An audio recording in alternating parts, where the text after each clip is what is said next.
When Time Warner merges with Turner Broadcasting, that requires major restructuring. You're putting two huge corporations together, and there's going to be overlap.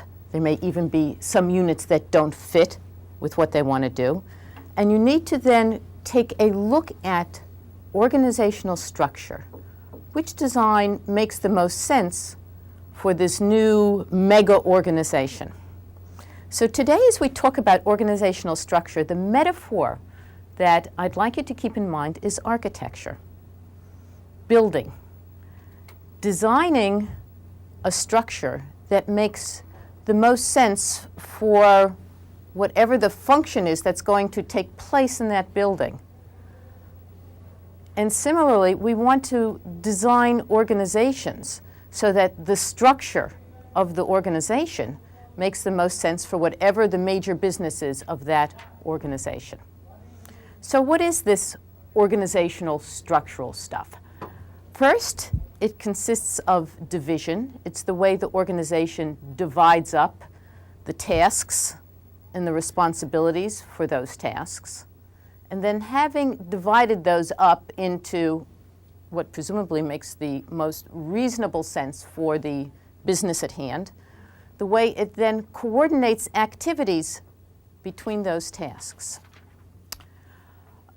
This is graphically represented on something called the organizational chart. And we'll take a look at some models of organizational charts a little bit later on during today's session.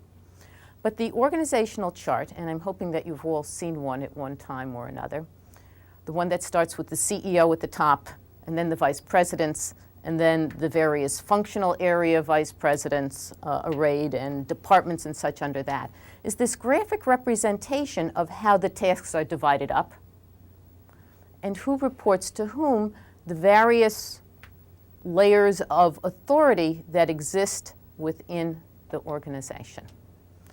And why do we need to go through all of this, and why do we need to study all of this? Well, if you think about it, even the simplest business, the simplest organization, requires some formalization about who does what. Even in groups, if you're trying to accomplish some goal, you need to know who does what, who does the shopping, who does the cooking, who sets the table, who does the dishes.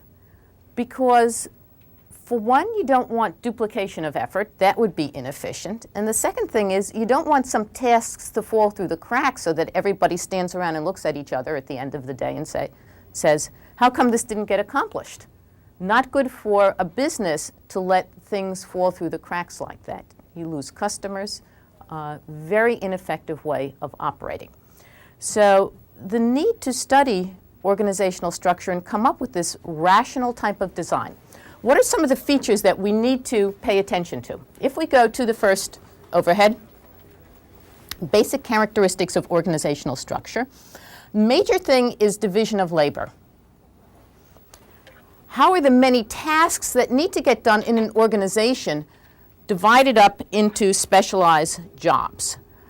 The advantage of division of labor is that it allows for specialization to take place. It allows for the development of expertise. You learn from experience.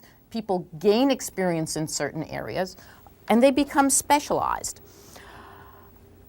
The narrowing of that task domain, the narrower it gets within an organization, means the more experts you can have in an organization. The one caveat or the one caution in this sort of thing is that as people become so expert in their area, that's good, but are they still able to communicate to other people in the organization so that you can get the coordination done, you can get the tasks accomplished? All too often, for instance, we see that people who are involved in computer services and management information systems sometimes start talking their own jargon. And so we hear about GUI interfaces, and we're not talking about somebody who has chocolate smeared on their face. Although somebody who's a novice in this area and never heard of it might actually conjure up an image like that. And so the need to, as you become specialized in your area, we come back to things we talked about, communication, not getting so specialized that you can't communicate anymore. You're fine with the shortcuts when you talk to your colleagues, but you're going to also sometimes need to communicate to people outside who are starting from step one. Where's the switch? How do I turn this thing on? So division of labor. The broader the tasks are that somebody has to accomplish, the more the person is a generalist. They just can't become a specialist in any one area. They have good perspective. Of course, they're missing on that specialized expertise. The second aspect of this is the hierarchy of authority. The various levels in an organization of authority, or management levels, if you will. And here we're talking about the power that one person has over another person to hold that person accountable for getting a job done. Position power that we talked about before, legitimate power. If we distinguish in organizations the different levels of authority, one of the terms that's commonly used is tall versus flat organizations in terms of hierarchy. The tall organization has many levels of authority.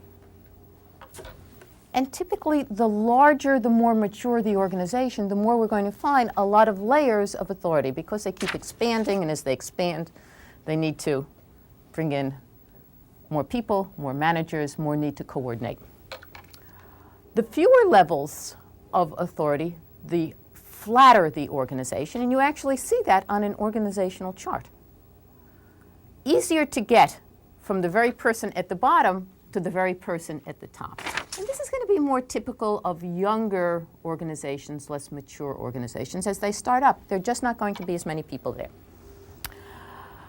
As the hierarchy grows, so does the need for communication, and so does the problems of communication. Again, if you keep in mind that tall organization, lots of layers of authority, lots of management from the bottom to the top, you can begin to actually visualize what can happen to communication as it filters its way up the organization, something that we talked about before.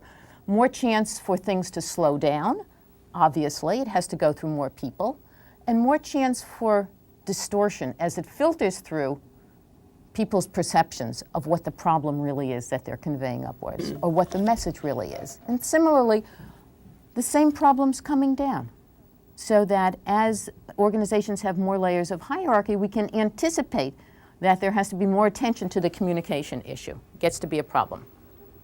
Okay, and as I mentioned before, how does this all relate to size? Smaller organizations typically have fewer layers of authority. Yet another building block in structure is something that we call span of control. How many people actually report in to a supervisor? And how large should this be? Is one size better than any other size? Mm-hmm. At one time, there was kind of a prescriptive approach to organizational design and structure with the thought that there shouldn't be too many people reporting into any one supervisor, maybe 10 or 12, because the supervisor simply doesn't have time to attend to all those individuals. A large group is too large to supervise. But today, we see things vastly different in organizations, and the number of people report in really depends on the nature of the task being done. Is it something that requires the expertise of the supervisor in terms of getting information to various people and coordinating? You can't have too many in that case. Or is the nature of the task something where the supervisor can more or less back off and be more of the coach type of supervisor? It also depends on the knowledge, skills, experience, and abilities of the employees. Newer employees require more supervision. And as you bring new units and new products online, you may require also more supervision. The more professional they are, the more they're self-motivated and self-starters, the more you can have reporting to you. And so we now have units where many people report in to one individual. You can have spans of 30 or 40 people reporting into a manager. A lot to manage? Yes. But you're also going to be managing differently. You're not going to be looking at people's individual behavior. You're going to say, send me your spreadsheet. I want to see the results. And so in that sense, you'll have more time because you don't have to spend as much time on each individual, but you do have to spend time on what their results are and coordinating that. So that varies in terms of span of control. And yet another aspect that we need to take a look at is that of line versus staff positions.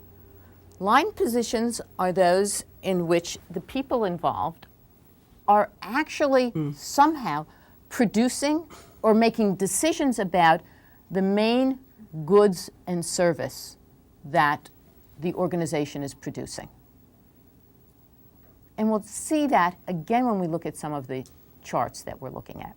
Staff people make recommendations. They're adjunct to what's going on. And examples of staff positions as opposed to line positions are typically in production, okay, reporting up to vice presidents and et cetera. It's a clear line up to the CEO, would be legal services in an organization, not directly involved in the production of something. Human resources, for many years, was considered to be a staff position because these people were not involved in production. They were making recommendations about who should be hired and how performance appraisal should be done in organizations. However, that unit today has often moved into a line position because getting the right people in the organization and doing accurate performance appraisals, holding people accountable, is seen as being so important to the organization. So it varies where you see the human resources division, depending on how the strategy is conceived in that organization. So line and staff positions often become blurred. If you think about it, again, a good, I think, conceptualization is to think of the President of the United States. Okay, the next person in a line position is the Vice President of the United States. And then reporting to the President are all those cabinet officers. Does the President have a lot of staff? You bet. All kinds of chiefs of staff that help regulate calendars of who comes in to see the President and coordinates meetings for the President and makes recommendations to the President. All of those are staff positions. So recommendations versus direct production. And the last of the building blocks that we are going to consider is decentralization. This is the extent to which a decision is made out at the periphery, in which case it's decentralized, or it's made at central headquarters, in which case we say that it's centralized. We used to call this centralization, but there is so much decentralization on that the terminology has flipped these days. Decentralization brings all the benefits that we associate with greater participation. Okay, and the decision gets moved much closer to those who have to implement it. So whatever could be the downside of decentralization, sometimes the person who has the best perspective in terms of making the decision is somebody who is in the center of the organization. And so, and the other reason is for keeping some sense of control of what's going on in the organization. We're talking about finances. Somebody wants to have a hand on what's happening out there in terms of the various costs that are being incurred. You might want that decision somewhat more centralized. If it's a large expenditure, smaller expenditures you can decentralize, but you may need to centralize that large expenditure figure. You can't let people have their hand at spending thousands of dollars or hundreds of thousands of dollars, depending on what it is in an organization. So you may need to centralize some of the decisions for information and control. Okay, so we've looked at the various building blocks. Now, how do we put these together in terms of organizations? Okay, if we can come off that, I want to hold functional structure for a bit, come off that for just a minute, because I want to first describe simple structure before we get to functional structure. The simplest of organizations, the very simplest, we call simple structure. What is the simple structure? It's the mom and pop organization.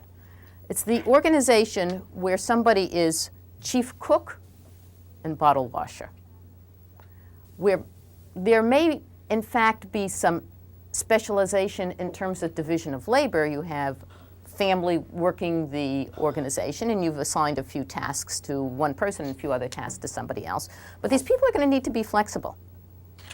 And so at one minute you may be stocking the shelves, and the next minute you may be thinking about, well, what kind of poster should you draw up to advertise a sale that's going on?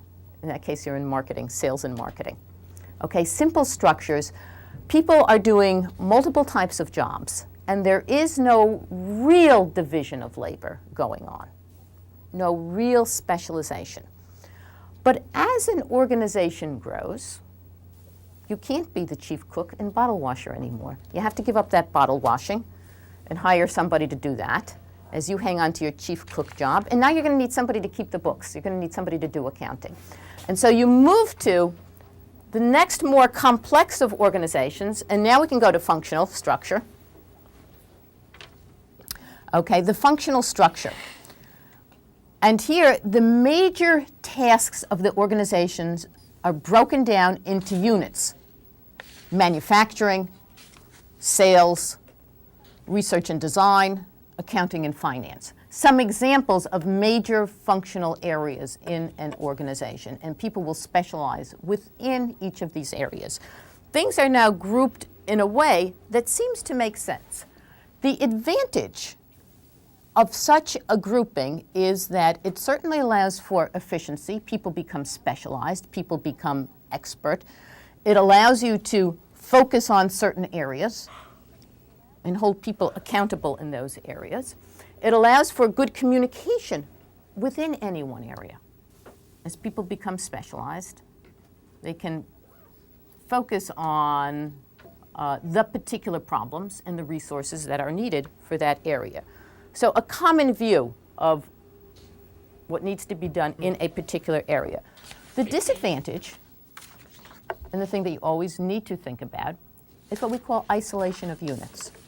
Okay, you need to then focus on ways to coordinate among units, to get information from one unit to the next, because what good is manufacturing if there are no sales?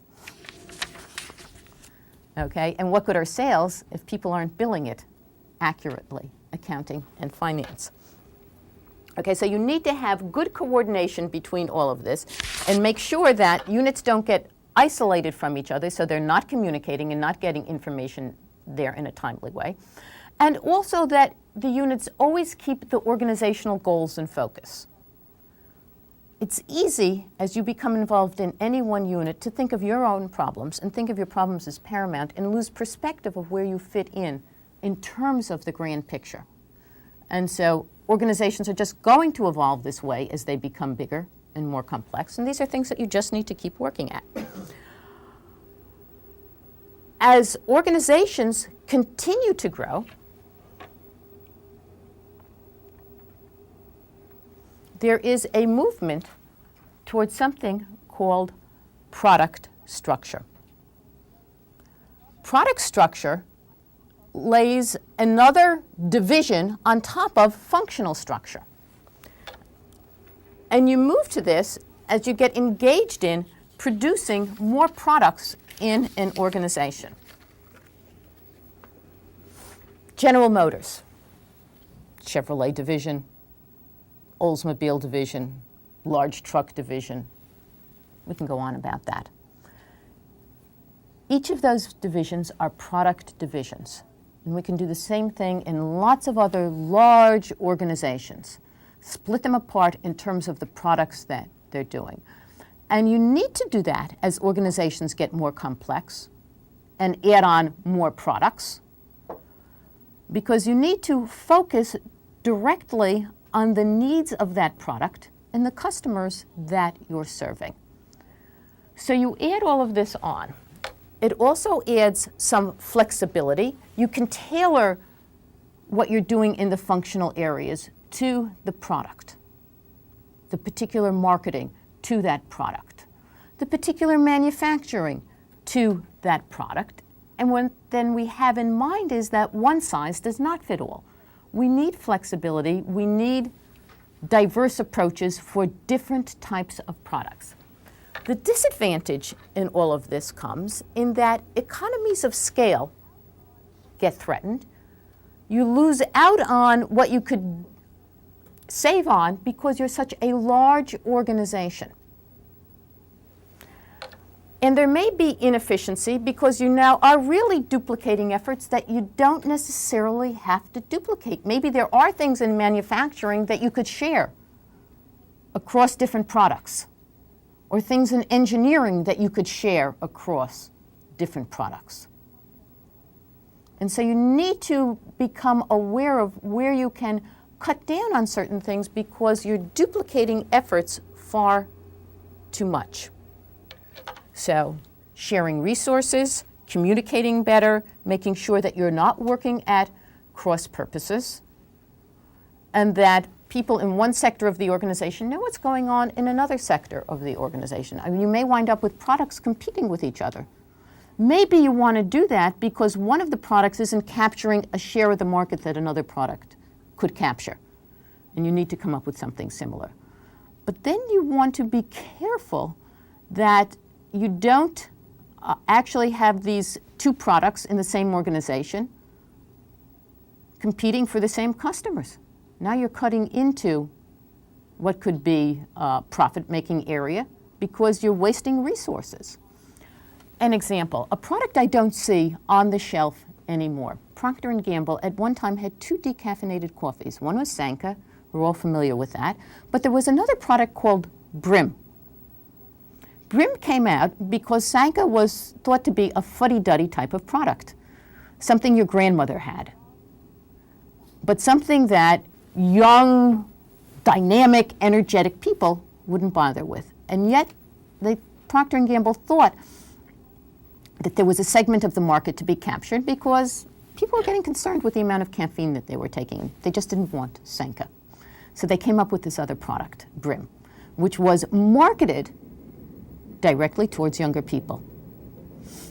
It lasted for a while, okay? But apparently they had too many product lines out on the market. The one that we see out there all over the place now is Sanka. The one we don't see is Brim. The one that had stronger product recognition was Sanka. And so Sanka is not for your grandmother anymore. Everybody apparently feels comfortable, if they want decaffeinated coffee, using something like Sanka. Okay, so product lines. There are other ways of structuring. Yet another way is using market structure. Now you divide up the tasks and responsibilities, but you're doing it in terms of the types of customers that you're catering to. So it could be corporate customers versus individual customers. And within that, sales specifically to corporate customers to allow them to build up the expertise and the kinds of contacts they would need for selling to a corporation, and the kinds of service that a corporation would be looking for, and individual sales to a totally different segment of the market. One of the areas where you see this fairly prominently is Bell Atlantic, which markets 2 different types of classified or yellow pages. There is the B2B, marketed towards businesses, and sales specifically targeted to that area. And then, of course, the ones that we get with our regular white pages, as it were, in this area. It's interesting that we don't have a lot of other companies coming in competing in terms of telephone directories because other parts of the country do. There are other organizations that come in and produce telephone directories to compete with whatever the local one is. Bell Atlantic seems to have the market all sewn up. but different types of market structures. And there is yet another type, and that would be geographic structure. The differentiation here is in various regions. And the advantage to dividing up the organizational structure of building blocks into various regions is, particularly in sales, different regions have different tastes. And you need to cater to the tastes of the region. Large department stores are very often divided up into regional areas. So Macy's, which is one of the nationwide department stores, would stock different things in Florida than they would stock in New Hampshire. And so you need this kind of regional structure to make sure that you're satisfying customer demands in the various areas. Do we have anything in regional supermarkets? I mean, national supermarkets. Not too many. A&P used to be national. We're probably going to have mergers so that we will get to national areas. There are some that are larger than others. And again, food tastes differ by region. And so you would have that divided up into a regional structure as well, so that you make sure that you're catering to the food tastes of the South versus the Southwest, versus the Northwest, versus New England, versus Mid-Atlantic. Regional structures make sense. Again, sales and service vary. And for both market and geographic structures, you come up with the same types of advantages that you come up with in product structure, in that you're developing a certain expertise, that you are moving the solutions closer to where the issues arise.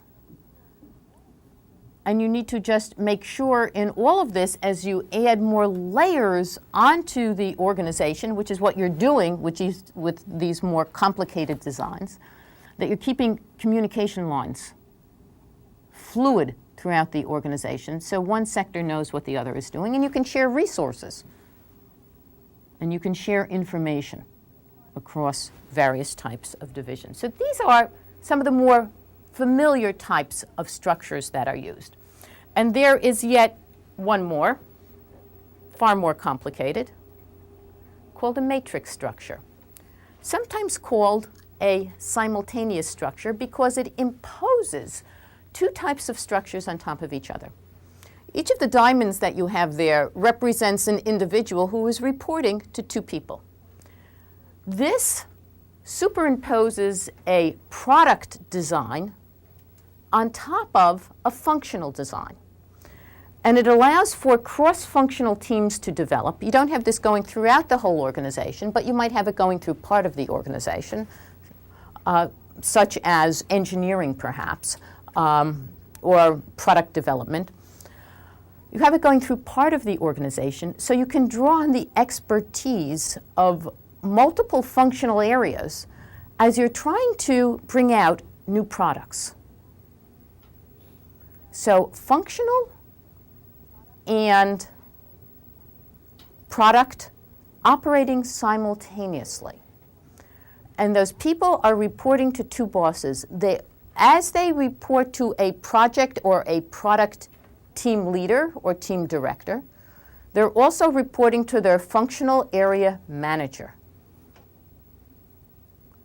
Makes for complications, can also make for chaos to a certain extent. For the individual, looks fine on paper. For the individual, it could become problematic. The individual is probably spending more time with the project leader or the team leader. The problem then comes for the individual reporting back to the functional manager when it comes time for pay increases and promotion. The functional manager is the one who is typically responsible for making those decisions. And the functional manager needs to be kept abreast, needs to be made aware of all of the things that this individual has been doing in terms of contributing to the organization. because the functional manager isn't going to be observing so much what's going on. So you need to make sure that problems don't arise here so that careers of individuals are not disrupted in dealing with the matrix organization. So what are the advantages? It presents a very flexible type of organization where you need to have fast product development, where product life cycle is something that is rapid and evolving, where competition is fierce, and where technology is complicated. Obviously, it sounds as if I'm talking about Silicon Valley or any of the high technology types of industries, and that certainly is the case. That's where you're more likely to find a matrix organization. In computer industries, where there's rapid product life cycle, in telecommunication industries, where there is rapid product life cycle, in biotechnologies, again, the need for flexibility in terms of development and cutting across different areas, different functional areas, to draw in multiple expertise and multiple perspective as to how we can get this product out there faster and design it in such a way that our customers are going to be interested in it. It's going to meet the needs of our customers. And so you don't use the old way of product design where you start with R&T and then move it to product development and then move it to engineering and then move it to manufacturing and then bring in marketing. You may need to bring in marketing from the very beginning. You probably need to bring in marketing from the very beginning. You need the people in engineering and R&D talking right up front as to how they're going to move this out quickly into a usable product. IBM had research laboratories in upstate New York, in Dutchess County area, the Thomas Watson Research Laboratories. And for years, these were research laboratories which lavished resources on world-class scholars and researchers in the area. They could research any topic they wanted to.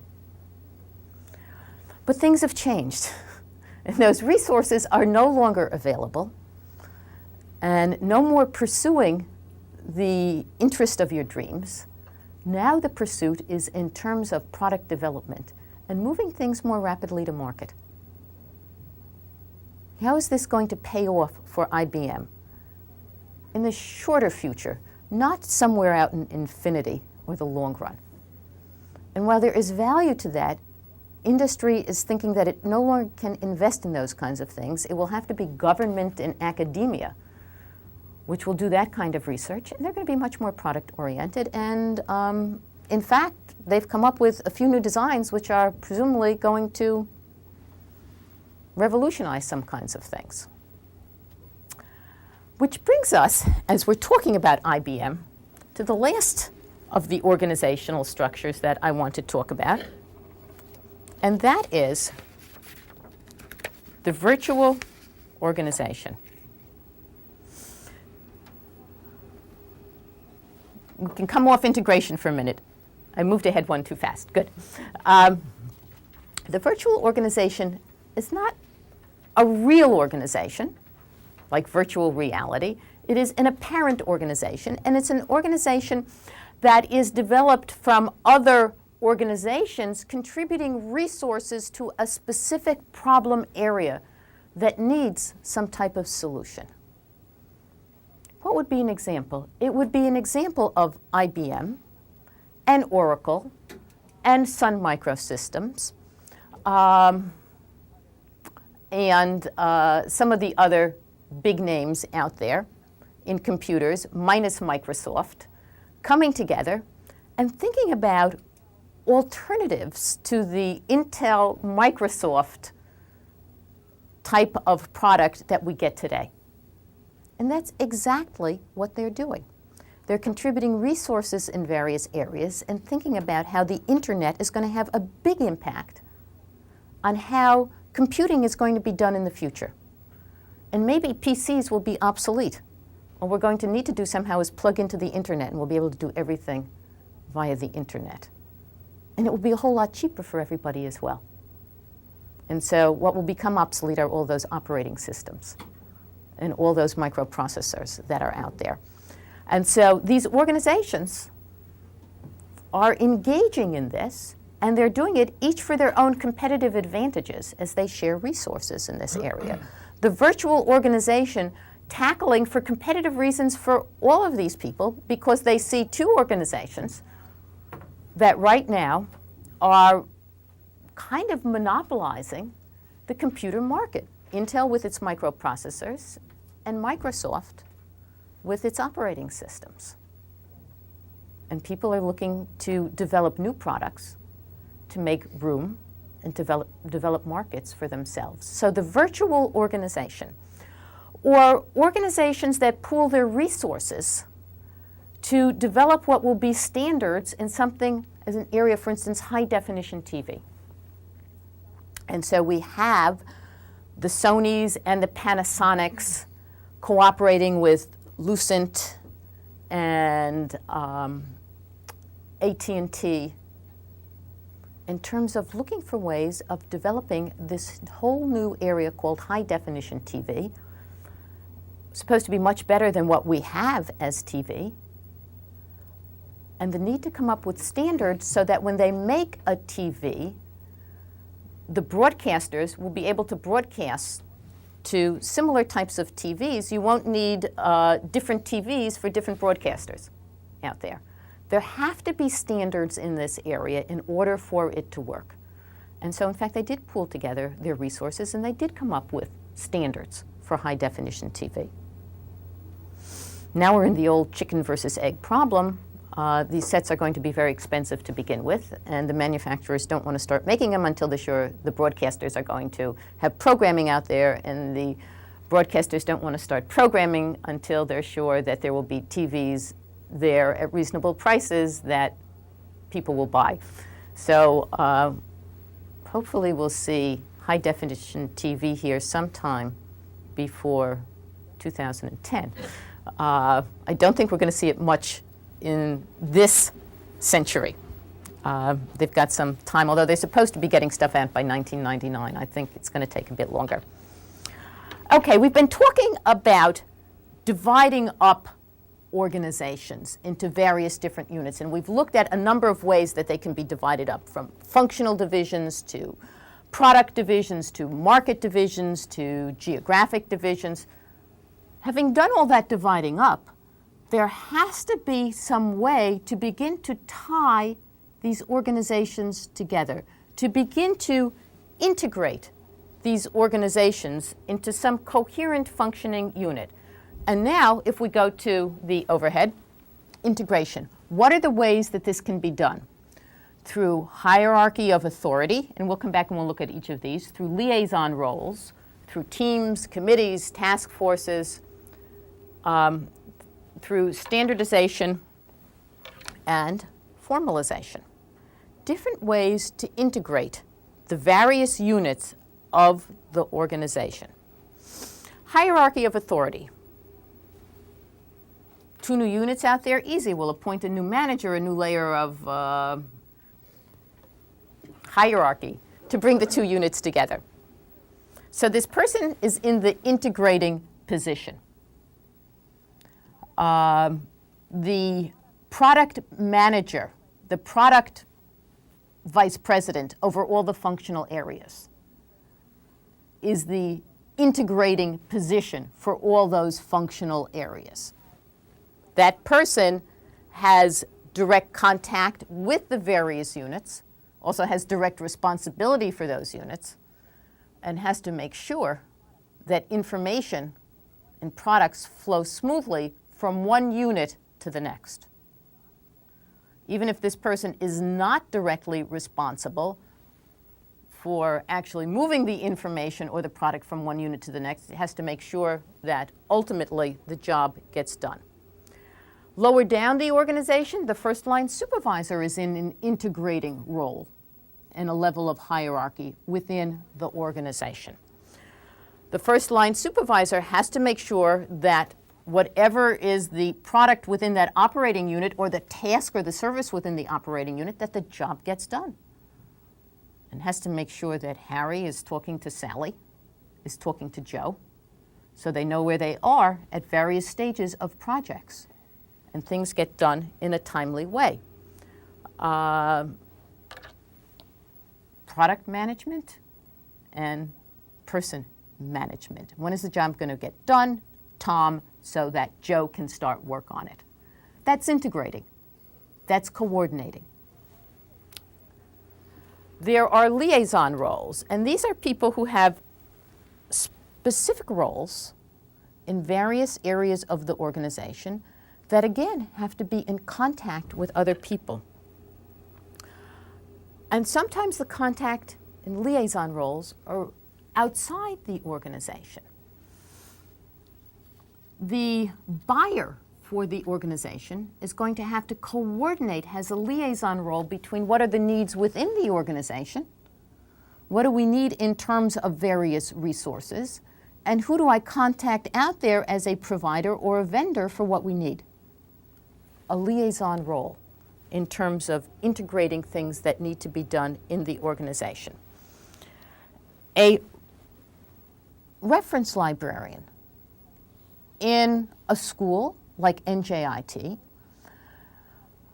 may again provide a liaison role for specific discipline areas. How are we going to make sure that we're up to date in all the books that we need and all the journals that we need for an area? One of the librarians will then have the responsibility of being in touch with the faculty in that discipline, a liaison role, integrating what needs to be done so the tasks within that library can be accomplished. So liaison roles in organizations can be within, but very often it's a role that functions externally to the organization as well. Teams, committees, tasks, whatever you want to call them. In this case, we're talking about either permanent or temporary groups that are set up to deal with issues that come up at a particular time. If it's product development, and we're talking about a product development teams, those teams could be in place for a long time as they deal with products, and they deal with not only version 1 of the product, but they deal with version 2, version 3, version 4, version 5, version 6, version 7. It goes on and on as we think about software and how it gets updated over the years, as an example. But there are also temporary groups which come together to deal with arising problems until it gets entrenched somewhere in the organization. Example from NJIT, an example from this classroom. Distance learning is something that is growing in all institutions of higher education, and it's relatively new. It's relatively new in terms of merging technologies as a way of delivering with the content area. And so in order to make sure that you put out the best product in terms of distance learning, you need to cut across a lot of sections. You need to have people who are the discipline experts or the faculty working with people who are the technology experts in terms of what becomes the best delivery. And because it goes outside the boundaries of the campus, you need people who are also going to deal with delivery of this product outside. How do we get it to the people that we need? Very often that comes under the aegis of something like continuing education, which traditionally has marketed courses to outside the campus area. And so, in order to have this operating effectively and making sure that we're not putting out there what I would like to call the electronic correspondence course, you know those things that you saw on matchbook covers, you can learn to draw in 15 easy lessons or something like that? We want to make sure that that's not happening, that we're putting out a reputable product. You need then, as it starts up, and as you run into various problems, you need to anticipate problems, you put together then a committee, a task force, across different areas to deal with this issue. Coordination. It begins to coordinate things, and once It is well developed and underway. It probably takes its own house somewhere within the organization. But startup, it starts out as a committee. Standardization and formalization, yet another way of doing things. When you don't have time, when you're dealing in a large organization, and where things are fairly standard, you can coordinate things by saying we have rules. This is how people are going to do it, and we know how people are going to do it. Standardization of the task at McDonald's. There's no room for discretion in terms of how many French fries go into an envelope. They've got it all standardized. People know what they have to do. And so that helps coordination. Or standardization of forms that have to be filled out in terms of transmitting information. At the end of a shift in a hospital, nurses have to transmit information from their shift to the nurses who are coming on duty. And it has to be done in a structured kind of way. You can't count on nurses bumping into each other and saying, oh, patient in room 7, bed 9 had, this event happen today. You have to have a formalized way. And so there are end of report forms that nurses need to fill out so that the oncoming nurses can have this information. You're coordinating across shifts and you're coordinating information that people need to have. Or the patient chart itself becomes an integrating mechanism so that as different people come along, they can look at the chart and see what's been written on it and see what's been prescribed for people and see how conditions change. Because today, you don't always have the same doctor coming in and looking at you. You're lucky if you do these days. It's whoever happens to be on duty. So standardization and formalization acts as yet another mechanism. Okay, having looked at all of these various mechanisms, we can then begin to consider that certain types of aspects of structure seem to go together with others more typically. And we come up with two major types of organizational designs, a mechanistic design and an organic design. The mechanistic design is typically one that is tall in structure, that is characterized by lots of division of labor, that has centralization of authority, that has formalization in function. Think of, if you will, a General Motors, a General Electric, a Westinghouse. Okay, a mature organization, and this organization works best under stable conditions. On the other hand, the organic organization is one that is characterized by fewer levels of authority. It's typically flat. The decision-making is decentralized. It's a flexible organization.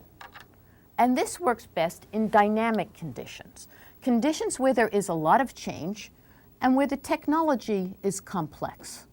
So two different types of organizations. And if we summarize on these, we can look at the various types of dimensions and see how they vary for organic and mechanistic organizations. The span of control is wide on organic and narrow on mechanistic. The authority, the levels of authority, are few on organic and many on mechanistic. Low formalization, low centralization, low position power, all on organic, but all of these are high on mechanistic. The type of power that is prevalent in an organic organization would be expert power. People rely less on the formality of the position for arguing their points and getting things done, and rely much more on their knowledge, their expertise in an area. So that less formality in these organic organizations. Not one organizational design for all organizations, but the organizational design, how you put it together, depends on What is the business process in that organization? What is the product that you're trying to get out? If it's stable, if conditions are invariant, mechanistic works fairly well. And what we'll also see as we move along things into next time is that in a very large organization, you will have multiple types of organizational design. So manufacturing typically works well with mechanistic designs, but research and development typically needs organic designs. Large organizations, multiple designs. What makes for effectiveness in organizations? That's the whole point of studying all of this business in organizational structure, because we want to understand ultimately what makes for an effective, productive organization. How do we know an organization is effective? Well, typically you think of, okay, bottom line. And true, that's one of the characteristics we look at. We look at output. We look at profit and cost. We look at stock prices. We look at the quality of the product that it puts out. Are there a lot of government recalls on the product or not? We look at productivity in that organization, specific to that organization, and you look at growth. Is it an organization that is expanding? Is it expanding at a reasonable rate? Is it overexpanding? Something to be cautious about. Or is it declining and contracting? But there are other approaches as well, besides output. The internal process approach takes a look at what's happening to human resources within an organization. What can we say about worker motivation, worker loyalty, turnover, absenteeism, the number of strikes that are going on in that organization, the number of grievances that are filed, the safety record of that organization? That's another area where you look for signals of the effectiveness of an organization. And you typically think the less the absenteeism, the less the turnover, the more loyal workers are, the better the safety record, the more effective an organization you have. And yet there are other approaches. So there are multiple ways of doing this. A systems approach, which looks at the ability of a firm to obtain the resources it needs, both in terms of material, product resources. Is it getting, if it's in oil drilling, is it able to go out and secure new fields for drilling in oil? And the other part of it is human resources. Is it able to obtain the quality personnel it needs, the knowledge that it needs in order to get the job done? Or is it having problems staffing organizations? And it's not getting the information that it needs. And finally, the stakeholder approach. This approach tells us something about the satisfactions of people, the various groups who have a stake in the organization. Surely the employees are a group, as well as the owners of the organization, which are the stockholders if it's large, or the board of directors. But there are also customers, and how satisfied are they with the product that's coming out and the service that they're getting. And the community at large in which an organization operates. How satisfied is that organization? Are they going to let an organization expand? Or is the organization there kind of seen as the enemy? We don't want this organization, not in our backyard. Get it out of here. Hostile relationships with the community at large. And so organizations work on their public profile all the time and want to be seen in positive kinds of ways by organizations. And they do this by sponsoring things on public television and sponsoring the Olympics and sponsoring other kinds of events out there, making themselves good neighbors in the community. How does all of this link together with structure, effectiveness and structure? Well, let's take size as an example. Size and structure. And then we'll look at how size relates to effectiveness. The larger the organization, the more complex it's likely to be, the more differentiated it's likely to be. Interestingly, the more decentralized it's likely to be, because if it's a large organization, the CEO can't make all the decisions. They have to be decentralized out there. And the more formalized it's likely to be. How does this relate to any individual who's working in the organization? The more decentralized the organization is, the more likely the person is going to be satisfied. So we begin to think, oh, okay, large organizations, people should be more satisfied. Not necessarily the case, because on the other hand, formalization leads to more dissatisfaction. So the relationship between size and satisfaction in an organization is not straightforward and is more likely to depend on the size of the unit. And again, we go back to the professional orientation of the workers and some other factors which we can toss in from what we know about job satisfaction as well. If the span of control is too small or too large, workers are not happy. If it's too large, you feel depersonalized. You can't ever get to your boss. If it's too small, your boss may have the tendency to be on top of you. You don't get much room to make decisions on your own. So the important thing as we look at structure and how it relates to individuals in the organization is, again, making sure that you have a rational structure that fits with the individuals who are working there, and it may have to change over time and probably will, and that it fits with the product or the service that you're delivering. What this leads us to is really where we're going to be headed next time as we get to see the complexities in which organizations operate. How many external units do they have to be concerned with? What is the technology that they have to be concerned with? All of these have an impact ultimately on the way you design the organization. So where have we been and where are we going? Today we looked at characteristics of the organization.